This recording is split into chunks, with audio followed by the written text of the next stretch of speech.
Two sisters were among those killed after a powerful avalanche swept through a backcountry area near Lake Tahoe. Authorities say multiple people were caught in the slide. Rescue crews responded quickly, but several victims did not survive. The investigation is ongoing. An anonymous donor has significantly increased the reward for information leading to the safe return of Nancy Guthrie. Authorities say the total reward now exceeds $200,000. Investigators urge anyone with credible tips to come forward as the search continues. Texas Congressman Tony Gonzales says he is being blackmailed following reports of an alleged affair with a staffer. Gonzales denies any wrongdoing and calls the claims politically motivated. An internal review is reportedly underway as questions continue in Washington. Two staff members have accused the Labor Secretary's husband of sexual assault. Following the allegations, officials have barred him from entering agency headquarters. An internal review is underway as authorities assess the claims. The Labor Department says it is cooperating fully with the investigation. U.S. President Donald Trump warned Iran it has 10 to 15 days to agree to a meaningful nuclear deal or face unspecified bad things as tensions and U.S. military presence in the Middle East escalate. Virginia Governor Abigail Spanberger will deliver the Democratic response to President Trump's State of the Union address. Party leaders say Spanberger will focus on economic issues, healthcare, and protecting democratic institutions in her nationally televised remarks.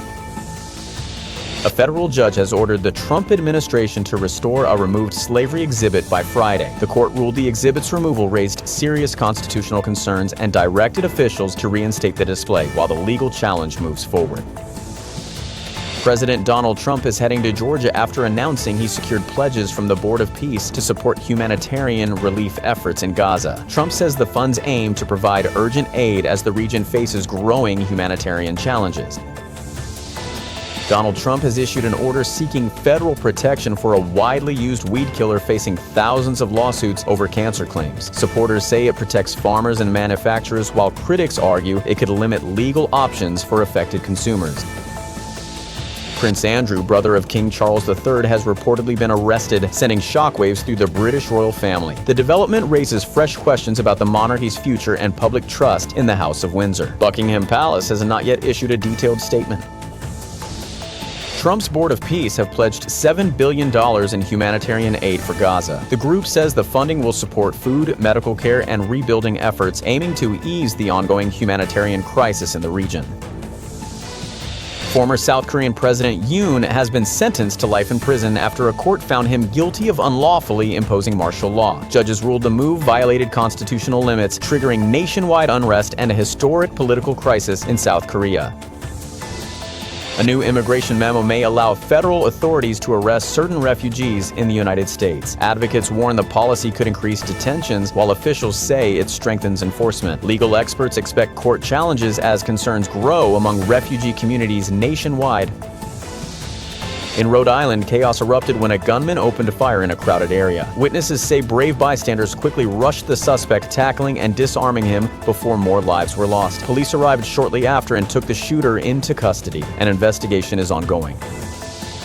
Robin Vos, Wisconsin's longtime Republican Assembly Speaker who publicly clashed with former President Donald Trump, is leaving office. Vos reshaped state politics during his tenure, steering conservative policies and navigating deep party divisions in one of America's key battleground states. A federal judge has thrown out a previous ruling that backed Donald Trump's mass detention policy. The decision marks a significant legal setback and could impact ongoing immigration enforcement practices nationwide. Further court challenges are expected. A bipartisan governors group declined to attend a scheduled White House meeting after President Trump reportedly refused to invite two Democratic governors. The move highlights growing political tensions and concerns over bipartisan cooperation ahead of key national discussions. Mexico has overtaken Canada as the #1 destination for U.S. exports. Strong manufacturing ties and growing trade under the USMCA boosted shipments across the border. Economists say the shift highlights deepening economic integration between the United States and Mexico. U.S. figure skater Elisa Liu said she didn't care whether she reached the podium, she just wanted to skate her best. But her powerful, confident performance stunned judges and secured the gold medal, proving passion can outshine pressure. American speed skater Jordan Stahls powered to his third Olympic medal, earning silver in a thrilling race on the ice. The young star delivered a strong performance, adding to his growing legacy and cementing his status as one of Team USA's brightest talents.